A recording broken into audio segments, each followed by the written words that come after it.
During my days as a campus minister at the University of Denver, I received an email, and this particular email stands out to me. It was from a student who had been somewhat active in the campus ministry. She was coming to events early on, and then all of a sudden she just stops coming. And no one had heard from her, which wasn't entirely surprising to me because I knew that she was going through a lot of stuff in life. She was dealing with some big issues, big problems. Months go by and we don't hear anything, and then I get this email, and it was really simple.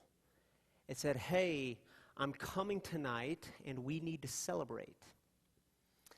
And so we agree to meet a few minutes early before the event, and I show up, she shows up, and you know how some people just wear their life in their eyes? You could see it in her eyes. She looked all kinds of different, and she was actually smiling, which we didn't see a lot of that before. And so we got to talking, and I asked her, I said, "So what is it that we're celebrating?" And she pulls up her sleeves, and she holds her arms out, and she says, "Today marks 90 days since I've cut myself." And you could see scars all up and down both arms, but no open wounds. And she said, "Yeah, I realized I needed some help. So I got some help, and I've been working on myself, and I'm learning all kinds of new things about myself." And she said it's really strange because it's like everything is new again. And you see, what I've seen, what I've experienced is that there are people who go through life and they become more weary, more exhausted, more bitter, more cynical. And then there are people who go through life and they become more filled with awe, more filled with gratitude, more filled with wonder, more filled with joy, the deepest kinds of joy and the simplest of things. And these people actually are becoming more alive and more aware. And when it comes to these people, in my experience, they have something in common. All of them have experienced rebirth. And so the question for us this morning is, how do we become these kinds of people? The kind of people who experience rebirth, where everything is new again.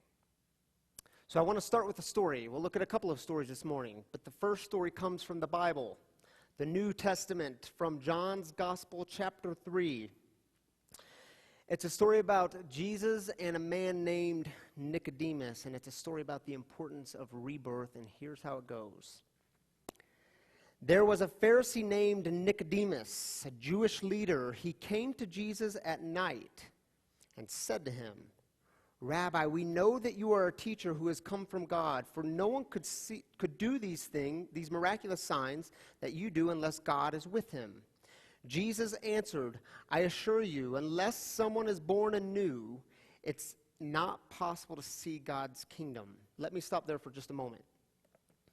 That word that you see in verse 3, anew, unless someone is born anew, the Greek word there is anothen, and it can be translated a couple of different ways. It can be translated as anew, to be born anew. It can be translated as from above, to be born from above. It can also be translated as again, to be born again. Now, if you come into this space and you hold all these negative connotations about that phrase, born again or born again Christians, let's get a new perspective on it. Like if you've been one that has been beat up on, or even worse, you've used this to beat up people, you've probably heard this, right? Unless you're a born again Christian and you see things the way I see things, you're just not going to the place I'm going. You're going to hell forever.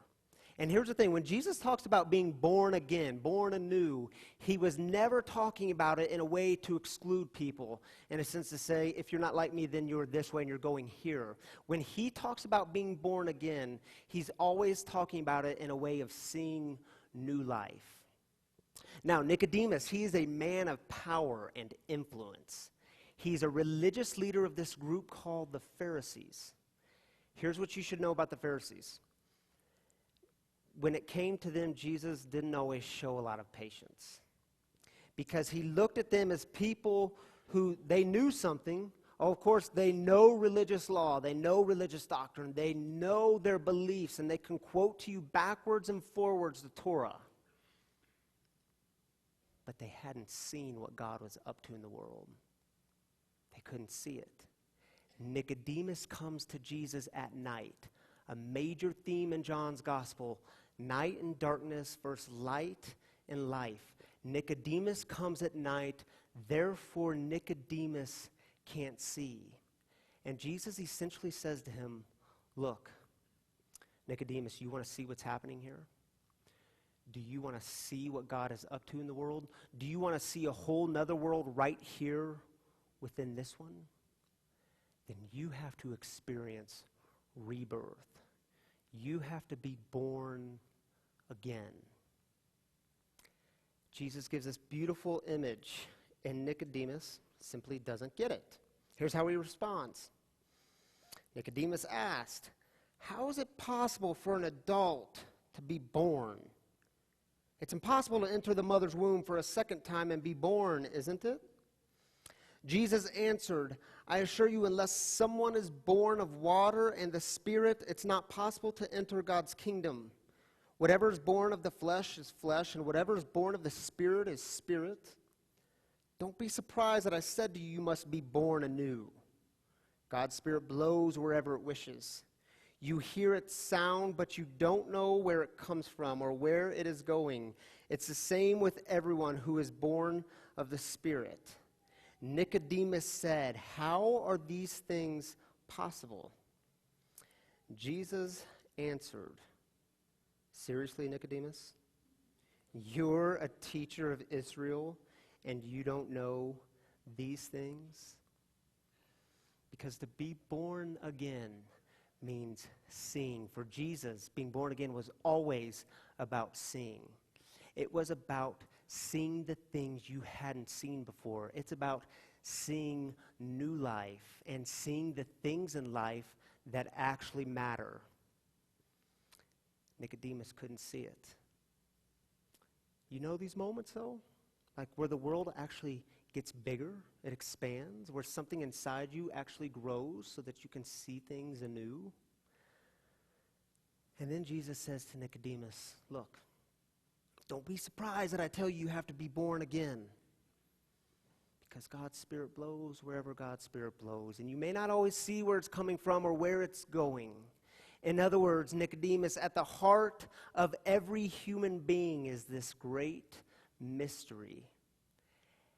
And there is this deeply mysterious thing that happens when you experience new life, when you experience rebirth. And then Jesus turns the conversation. It's not about knowing, it's about seeing. Yeah, Nicodemus, you may know these things, but you haven't seen these things. And for Jesus, there is nothing more annoying than religious leaders who come along and try to teach people all the things they know rather than the things they see. And it's not much different in our day, is it? Is there anything more annoying than religious leaders stand before you and tell you all the things they know, but don't tell you the things they see?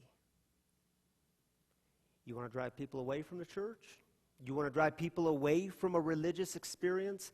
Get busy telling them all the things you know rather than the things you see. You see, the thing about rebirth is something old has to die in order for something new to emerge, to thrive. So think about the story of the Shawshank Redemption. Andy Dufresne knows something about rebirth. In fact, there's a few scenes in the movie that are very much scenes about rebirth. Think of, so he's innocent. He's sentenced to 2 life terms in prison in Shawshank. He did not commit the murders. And this scene of him going into prison, he's stripped bare. The white stuff is thrown on him, and then he's hosed off. Something old is dying, something new is coming to life. Not exactly the life he hoped for. And then there's the scene that we saw at the beginning of the service, where Andy is escaping prison, and he crawls through 500 yards of sewer pipes, and he's dropped in this water, and he comes out kind of fresh and clean, and again, he's stripped bare, standing bare. Something old has died, and something new is emerging, and you don't know exactly what that looks like yet. But the most prominent scene in the film of Rebirth is in the middle of the movie, where Andy is sentenced to 2 weeks in the hole, the deep, dark hole of solitary confinement in Shawshank. He was proclaiming his innocence to the warden, and the warden wasn't having it.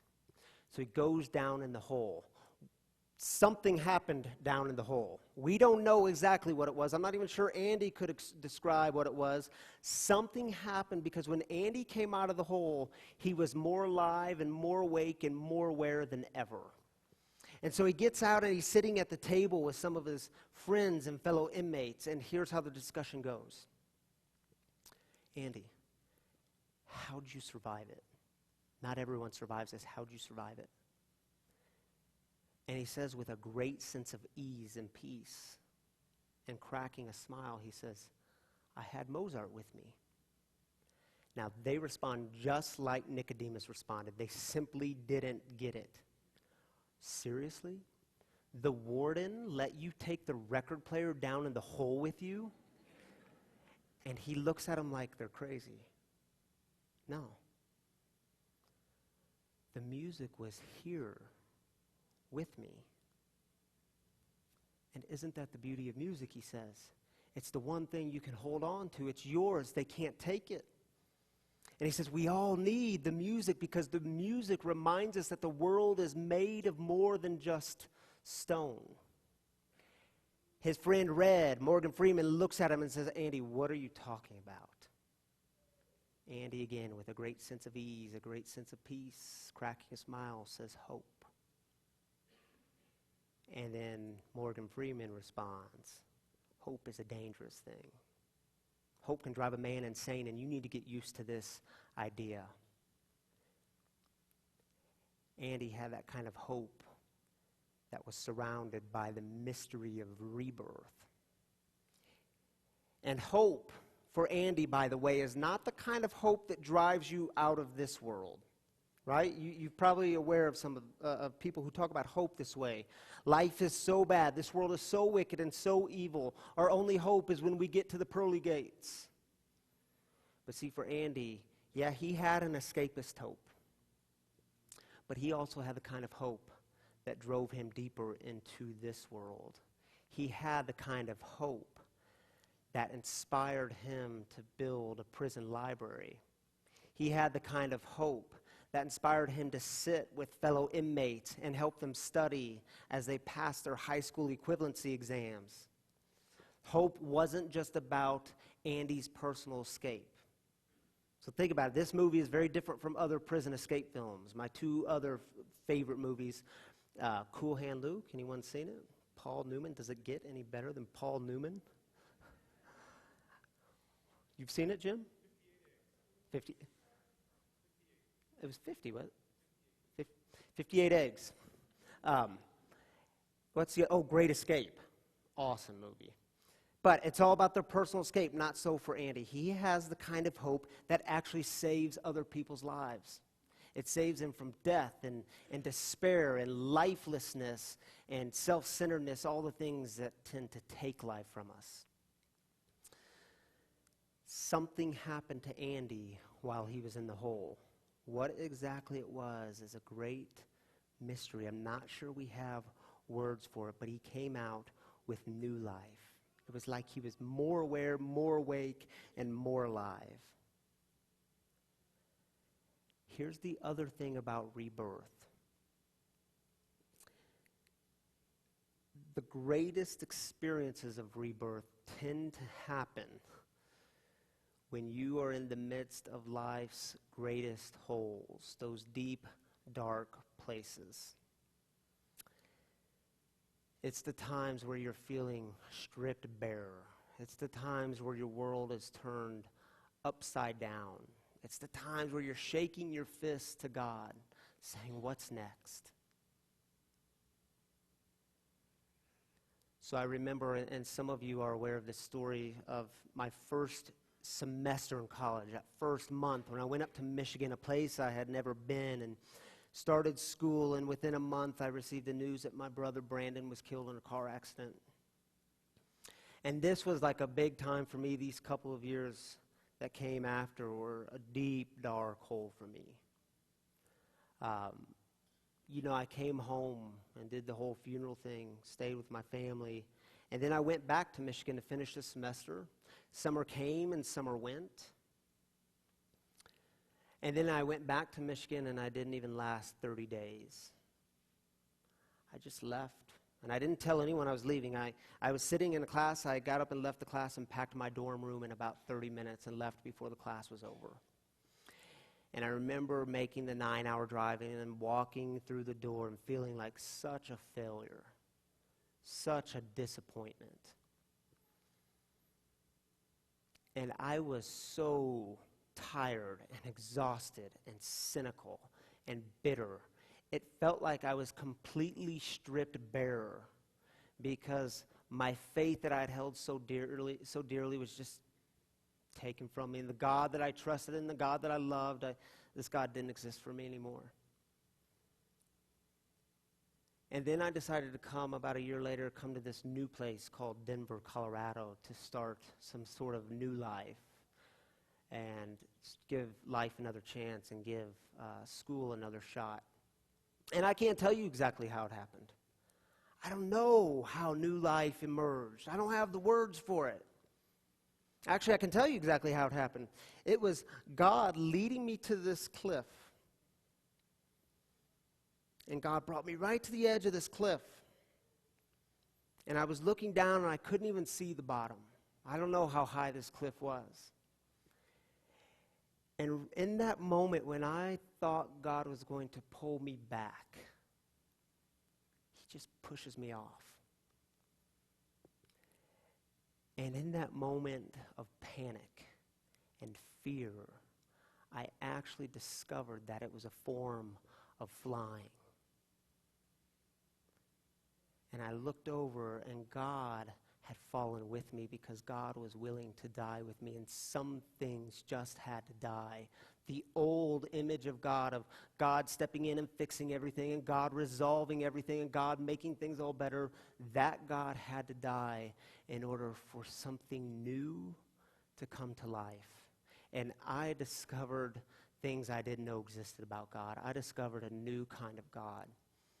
I discovered a grace that I never knew was possible. I discovered life in the church when I was reading the Bible. It was like reading it for the first time. It was like everything was brand new again. You see, even in the face of death, rebirth is possible. I know this to be true. And I don't just know it, I see it. I'm thinking of my friend Debbie Shepard. Some of you know Debbie Shepard. She's a member here at St. Luke's. She was not too long ago diagnosed with a terminal cancer. And if you know Debbie very well, you know that some days are good, and some days she just has an overwhelming sense of pain and discomfort. And I imagine in those moments of being diagnosed with a terminal cancer that you could very easily, and no one would certainly no one would blame you, you could make life all about yourself and all about your survival. But see, the thing about Debbie is she actually lives for other people too, still. She caught me a few weeks ago after one of the services, and it was right before our popsicles on the patio, where we just invited folks into our homes and had you all over to have Fearless Conversation about the Fearless Conversation series we had done. And she said, look, I'm not feeling very well, and I don't know if I'm going to be up for being there on Wednesday night, but can I at least provide the popsicles? Can I buy the popsicles and bring them to you? And sure enough, she went and bought popsicles, brought them into our home. A couple of weeks ago, I get a message from Debbie on Facebook. She says, hey, I've been thinking about this family that we've been helping out with the baby shower. And this family that's in need. And she said, I wonder, is there any way I could bring them a meal? Or is there a way I could organize others to bring meals? And she says, I know they have this new baby. Is there any way, do they need child care? Do they need me to come watch the baby so they could run out and do things that they need to get done? I mean, dang. And I was talking to her just a couple of days ago because I wanted to share with her that I was going to mention her story in my sermon. And I said, you've been an inspiration to me, and I know you've been an inspiration to others. And I said, if you don't mind me asking, can you just tell me how it's changed you being diagnosed with terminal cancer? And she said, oh, it's changed everything. It's changed everything about me, and it's changed a lot about those around me. And she said, it's like I realize what's really important in life. Like it used to be really important for me to keep the house really clean. And now that's only kind of important. What's more important is that I'm in relationship with my family and my friends. And I'm building that relationship. And she said, my brother, he used to come over to the house all the time. And when he would leave, we would just part ways. But now, I never let him get out the door without saying the words, I love you, because I realize how important those words are. If you're friends with Debbie or if you follow Debbie on Facebook, you know this to be true.